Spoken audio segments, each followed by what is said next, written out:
vamos dar início a uma série de entrevistas com o Dr. Abel Magalhães, um grande amigo meu que eu conheci no Telefone da Esperança, uma associação da qual talvez mais tarde ele possa dar algumas palavrinhas acerca. E é uma pessoa, como ele gosta de dizer, e que me toca profundamente, que sabe pensar, não é? Porque é muito importante hoje em dia saber pensar. Então vou começar por fazer uma pergunta ao Abel, que é porque é que no seu cartão de visita ele tem como frase principal que é um mutante aprendiz de vivente. A pergunta é porque é que eu pus lá? Sim.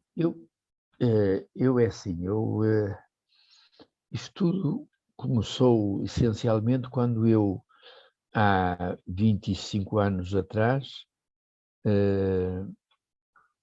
há 31 anos atrás, eu comecei a tomar consciência que ia perder a mãe dos meus filhos. Então eu comecei a questionar-me o que é que a vida tinha para me dar com essa experiência, o que me estava a pedir com essa experiência. E estava eu nesta e ouvi uma vez na televisão, não sei de quem, esta afirmação: viver é descobrir convergências. Descobrir convergências. E então, descobrir convergências. Porque tudo na vida converge. Pronto, e da forma como ele disse, isso me cativou e não sei onde eu ouvi essa, que nós humanos somos mutantes, estamos sempre em mudança e, portanto, a nossa condição é de aprendizes. E eu achei isso tão bonito e, mais ou menos, nessa altura eu andava muito apaixonado pela leitura de Khalil Gibran. E apanhei uma história que eu acho assim altamente significativa e que está nesse meu cartão. No meu cartão tem pela frente Abel Magalhães, aprendiz de vivente, mutante, e por trás tem esta história que eu acho, enfim, daquelas, não sei se é parábola, se é uma fábula, como chamarmos, lá na literatura tem nomes próprios, mas é isto. Uma raposa acordou,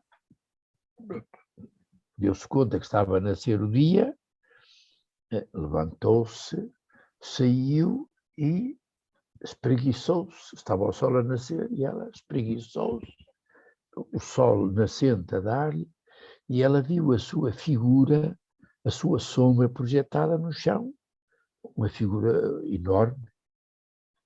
Então ela disse: bolas, para alimentar-me eu vou precisar de caçar um camelo. E, porque percepcionou assim a sua história, ela partiu à procura de um camelo para o pequeno almoço. Passou a manhã inteira em busca de camelos, e, cansada, ao meio-dia, parou e olhou de novo para a sua sombra e disse: mas que palerma que eu sou, afinal, um ratito já bastava. Eu acho que todos nós passamos muito tempo à procura de camelos, quando às vezes nos bastaria um ratito para nós satisfazermos muitas das nossas fomes. E é dentro desta filosofia que eu gosto muito de pensar e gostava de me treinar, gostava muito de aprender a pôr as pessoas a pensar. Esse é o meu encanto. Pois, por isso que tu és o meu encanto também. E diz-me uma coisa, Abel, quando falas em aprendiz, aqui estamos a falar de aprendizagem, na maior parte de nós todos ligamos a aprendizagem a ler livros e ir à escola, fazer formação. É que eu penso que um dos grandes erros e um dos grandes ameaças da nossa língua é que a nossa língua é feita de muitas imagens. Eu lembro-me quando tive de estudar essas coisas, tínhamos lá mesmo um livro, penso que era uma seleta, que tinha mesmo um capítulo que era as imagens da língua. A língua é enriquecida com, agora já não me lembro exatamente o termo que usava nessa altura, mas, por exemplo, a gente faz as comparações, são imagens. Eu lembro que havia nomes das prosopopeias, e há um que eu na altura entendi, mas nunca pensei que ele havia de me dar tanto para eu entender, que é a sinédoque. A sinédoque é uma figura que muita gente, quando eu pergunto o que é uma sinédoque, há muita gente que não sabe o que é uma sinédoque, mas toda a gente usa sinédoque. Eu, se te perguntar a ti, ou se tu perguntares a quem quer que seja, olha lá, Lídia, quantas horas tem o dia? A pergunta sai automática, 24. Olha, Lídia, pensa bem. Conforme a altura do ano, o dia tem mais horas, menos horas. A noite tem mais horas, menos dias. As 24 horas não são do dia, são do dia e da noite. Então, quer dizer, usamos aqui uma sinédoque porque tomamos a parte pelo todo. Eu pergunto quantas horas tem o dia e tu respondes-me o dia e a noite é um período de 24 horas. Eu não te perguntei a noite, eu só te perguntei o dia. A nossa língua está cheia de coisas destas. E a mais corrente é, Lídia, agora é esta hora, quantos copos de água já bebeste tu hoje? E tu dizes 5, 7, 15. Repara, tu bebeste foi 15 vezes o conteúdo de um copo. O copo ainda está lá. Tu não bebeste o copo. Mas toda a gente entende. E aí não há grande perigo de confundir. Mas, por exemplo, diz, estou numa ação de formação. Ora, quer dizer, a pessoa, e tu encontras isso muitas vezes, e se calhar também tu já te digamos, caída nessa ratoeira de, eu já fiz formação, já fiz esta e aquela. Eu, quando comecei a ser formador, via muita gente orgulhosa, porque fez um curso de análise tenor com o Dr. Abel Magalhães. E eu comecei-me a dar conta que muita dessa gente que se orgulhava de ter feito um curso comigo, ficou pior depois do curso que antes do curso. Porque não aprendeu nada e apreendeu muito mal aquilo que eu tentei ensinar. Porque julgava que, lá na cabeça delas, na percepção que fazem disto, era entre a informação, quer dizer, ele debita informação, eu percebi, automaticamente estou formado. Ora, depois, e é engraçado, foi um formando, ainda me lembro que era qualquer coisa Grilo, de Lisboa, uma diretora do banco, que assim em conversa, numa formação, ela saiu com esta, porque a formação, e ela disse, eu sempre ouvi dizer isto, era uma mulher muito inteligente e informada, a formação é o que resulta da transformação em ação da informação recebida. E eu fiquei assim, epá, que bonita definição. Realmente é mesmo isto, quer dizer, a formação é o que resulta, aquilo que vai ficando da transformação em ação. Claro que depois, uma vez recebida esta informação, passei a mastigá-la. E, por exemplo, depois brincava com isto. Nunca ninguém aprendeu a andar de bicicleta recebendo toda a informação sobre equilíbrio, etc. Lendo livros sobre... Quer dizer, a pessoa, para passar da informação, ela percebe de equilíbrios, ela sabe explicar tudo. Mas se não arriscar, passar por ridículo, sobe e desce, cai, esmurra joelhos, esmurra cotovelos, etc., ela nunca vai aprender. Tem muita informação sobre a técnica do andar, mas não tem técnica nenhuma. E não tem arte porque nunca aprendeu a manusear a técnica. Quer dizer que depois, quando ela pode fazer o cavalo, pode fazer uma ata de coisas. Mas para isso tem de, primeiro, interessar-se e vencer o medo do ridículo e treinar. Obrigar o músculo mental a ganhar aquela predisposição psicofísica para eu quero ir lá bem. Para mim, o encanto da formação é esse trabalho interior. Portanto, penso que a minha grande descoberta foi: eu preciso de apreender para entender, apreender o que é que a informação me traz de útil. Mas o mais importante é o trabalho interior, que depois eu tenho de fazer para transformar em ação, isto é, para obrigar o meu músculo mental a responder automaticamente à informação que o cérebro lhe dá. Só quando essa transformação, essa predisposição psicofísica já está a funcionar, aí então eu já sei. Aí eu já ligo informação e ação. Aí Obrigada. a formação está a acontecer. Obrigada, Bela. Era mesmo isso que eu achava importante tu nos ensinares, não é? Essa importância de não Mas então ficarmos também só vamos saber isto. Eu posso ensinar, mas não posso aprender por vós. Pois. Posso ensinar. Faz, Mas faz, aquilo faz que a tua parte que eu fiz a faço a minha minha, não é? parte, foi claro, claro. Porque Meu o querido, resto é de cada um. uma última pergunta para terminarmos o vídeo de hoje, depois teremos mais, não é? O que é para ti ser um ser humano exemplar? Bom, eu penso que esse exemplar, o exemplo, é uma daquelas palavras bastante ambíguas, ou, se quiser, polivalentes. Ninguém é exemplo para ninguém, porque ninguém nasceu para ser fotocópia de ninguém, nem do querer de ninguém. Mas o certo é que nós nascemos numa cultura. E a sua cultura, cada cultura tem os seus modelos. E então, numa família, é uma pequena cultura, é uma pequena comunidade, há lá os modelos de. E agora, tu fazes-me lembrar uma das experiências mais duras que eu vivi, mais duras no sentido, eu sou muito amigo dessa pessoa e devo-lhe muito.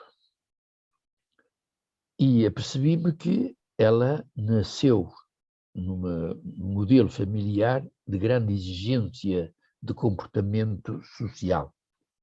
Era menina, e as meninas naquele tempo, ela hoje está com 70, as meninas tinham de andar com um colarinho no pescoço, bem porque não se podia ver o pescoço das meninas. Tinham de andar com os punhos, quer dizer, as blusinhas até ao punho. As sainhas era até baixo. Pronto, e aquilo metia-lhe na cabeça, e essa menina pequenina, ela diz que se lembra por volta dos 3, 4 anos.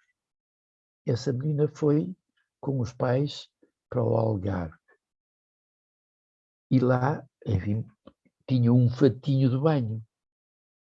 A menina, que é esperta, pôs esta questão: ó papá, porque é que no Porto a gente não pode andar assim, tem de andar assim, e aqui pode? Claro que os pais caíram naquela, enfim, a gente desculpa, mas não diz assim: opa, isso é muito cedo para, não tens nada que saber, cumpres e acabou. Quer dizer, e o modelo de relação era: papá falou, mamá falou, está falado. Os meninos não podem fazer perguntas porque têm muito tempo para. Pronto, eu ia falar do sexo e aquilo era, Deus me livre, o sexo era qualquer coisa que, enfim, ele andava no pescoço que não se podia descobrir, andava nos braços que não se podia descobrir, andava nas pernas de andar. E ela um dia descobriu que, mas para eu nascer, os meus pais tiveram de fazer sexo. E na cabecita dela foi um pandemónio. Quer dizer, nunca teve com quem falar. Ela usou uma expressão, penso que foi a primeira vez que eu ouvi de alguém assim com dor. Eu acho que o meu mal, eu nunca tive interlocutores à altura. E por volta, lembro, foi por volta dos seus 30 anos, ela, há muito tempo que não nos víamos, há muito tempo que não falávamos, e ela, já nem sei se foi presencialmente ou se foi ao telefone, ela volta e meia telefonava e já tinha que é um certo pendor pessimista e depressivo. E disse-me assim, sabe, a minha tragédia, repara a riqueza da imagem, a minha tragédia, puseram-me num pedestal, um exemplo. O menino exemplar, a menina exemplar, é a menina do pedestal. Vejam, a Livinha, sim, puseram-me num pedestal. Eu habituei-me a viver no pedestal. Hoje, com esta idade, eu tomo consciência de que eu sou uma rapariga, uma mulher como as outras. Gostava de ser como as outras e sinto-me como as outras. Mas eu não sei viver fora do pedestal. Agora vê aí o princípio da tragédia. Eu tenho de viver, tenho de ser o modelo, o exemplo daquilo que eu não sou. Esse é o perigo do exemplo. E o comum das pessoas não se dão conta disto. Isto está muito bem tratado num livrinho que saiu agora há pouco tempo, desse jovem italiano, penso que morreu em 2016, e que foi canonizado, penso que em maio, o Carlo Acutis. Esse jovenzinho que morreu com 15 anos, entre as suas coisas que ele costumava dizer é: todos nascemos originais, mas muitos morrem fotocópia. Quer dizer, eu penso que o drama do exemplo, do menino exemplo, da menina exemplo, é que se deixam embarcar nesses modelos que a sociedade lhes pede que sejam, em vez de os ajudar a pensar, tu nasceste para quê? Porque tu, é interessante descobrir isto, cada um de nós nasce para ser uma palavra única, irrepetível. Então eu preciso ser uma palavra nova. Mas se eu quero ser cópia do outro, eu vou ser uma fotocópia mais ou menos desgastada do modelo que se calhar era de antes, não é de agora. E aí começa aquela problemática interior que leva as pessoas a andar sempre atrás de psicólogos, psiquiatras e não sei o que mais, e bruxos e bruxarias, lá o que quisermos chamar. Porque no fundo, quer dizer, o grande desafio é nós aprendermos que somos seres de ajuda. Para estarmos aqui, fomos ajudados. E para estarmos aqui com dignidade, precisamos de aprender a ajudar outros que estão a crescer. E se nós já fizemos caminho, precisamos de ajudar outros a fazer caminho. E penso que esse que é o segredo da minha felicidade, rapariga. Pelo exemplo, não é? Por essa... ajudar os outros pelo exemplo, por essa busca de... Quer dizer, eu não gosto muito da palavra exemplo, quer dizer, eu achei piada que este Papa Francisco tem muitas dele, tem muitas que pronto, nós estávamos habituados a vê-las, a ouvi-las, nem a vê-las escritas da mão de um Papa. E este Papa tem algumas que eu acho, por exemplo, quando ele diz aos jovens, sois feitos da mesma massa de Deus. Quer dizer, ele disse isto aos jovens, estava a falar com jovens. Se ele estivesse a falar connosco, dizia-nos a nós: tu, Lidinha, tu convences-te que tu és feita da mesma massa de Deus. Tu, Abel, és feita da mesma massa de Deus. E depois explicou aos jovens a vossa criatividade, os vossos sonhos, as coisas. Isto é massa de Deus em nós. Pronto, então o Papa Francisco disse isso com esta, que penso que é o número 401 de uma encíclica que é Alegria do Evangelho. Penso que é essa. Agora a memória também já não está e já não ando nessas andanças como tinha isto tudo. Pronto. E então ele diz assim: acabou-se o tempo de uma igreja pregadora. Agora já ninguém tem paciência, nem tem cabeça, nem tem alma para estar a ouvir pregadores. Agora é o tempo da igreja criar um dinamismo evangelizador. Repare, ele diz evangelizador porque ele é o representante de uma confissão religiosa. Eu, professando, embora essa mesma confissão, na minha profissão, eu sinto-me, aqui neste caso, desafiado a, em vez da palavra evangelizadora, porque é uma palavra confessional, a dizer, criar um dinamismo humanizador. Porque os humanos são os evangelizados e os não evangelizados. Todo o ser humano, gosto muito daquela expressão da Bíblia, todo ser humano que abre a vulva de uma mulher para nascer, esse é o homem, esse é um ser humano. E então a missão da Igreja é ajudar esses seres humanos a tornarem-se um dinamismo humanizador que ajude, portanto, que arraste, ele diz mesmo que atrai, que toque por atração. Eu penso que nós nascemos para nos tornarmos essa pessoa maravilhosa, com esse olhar, pronto, esse jeito de ser que diz, pá, aquilo que eu vi muitas vezes, se todos os padres fossem assim, se todas as freiras fossem assim, eu era. Se todas as freiras, quer dizer, todo mundo arranja desculpas para não ser católico, para não ser isto, e diz, mas aquele, sim, mas isso é diferente. Esse, se fosse todos como ele, eu era. Estás a ver? A pessoa ainda não se agarrou. Mesmo que ninguém seja, eu sou. Porque é que Jesus foi digamos, tão maltratado? Ele conseguiu ser original numa sociedade que lhe dizia, tu só podes ser assim. A própria mãe. E a gente diz, o Senhor, Nossa Senhora e tal. E tudo bem, porque essa mesma mãe que foi com os irmãos e foram juntados com os amigos, vamos lá ver se o trazemos para casa, coitadinho, ele está a passar-se. Ele não está bom daquela cabeça. Quer dizer, não lhe deram licença de ser diferente. Não deram licença de ser original, para que ele dizia, eu nasci por isso, o meu pai e a minha mãe são esses que compreendem esta missão que Deus me confiou. Eu gostava que, pronto, que nós pudéssemos conversar destas coisas por isto. E vamos continuar então no próximo vídeo, está bem? Pronto, menina. Muito obrigada então. E até ao próximo. Até a próxima. Tchau. Tchau, Deus. Obrigada, Bela. Obrigada.